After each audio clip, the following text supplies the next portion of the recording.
তো নমস্কার বন্ধুরা, আপনারা সবাই কেমন আছেন? আজ মাছের একটা খুব সুস্বাদু রেসিপি নিয়ে এসেছি। আজ বানাবো ভোলা মাছের মশলা কারি। আপনারা যদি ভিডিওটা ইউটিউব থেকে দেখে থাকেন তাহলে চ্যানেলটাকে সাবস্ক্রাইব করে দেবেন, আর যদি ভিডিওটা ফেসবুক থেকে দেখে থাকেন তাহলে পেজটাকে ফলো করবেন আর ভিডিওটা একটা লাইক করে দেবেন। তো এখানে টমেটো আর পেঁয়াজটা প্রায় নরম হয়েই এসছে।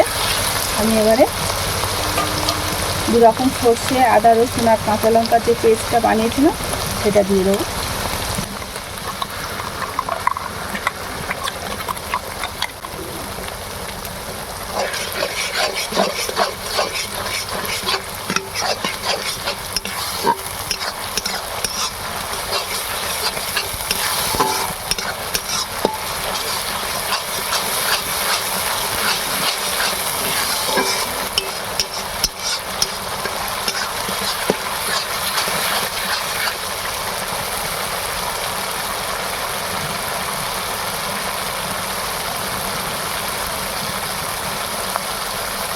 তো এখানে মশলার বাটি ধোয়া সামান্য জল মিশাবো।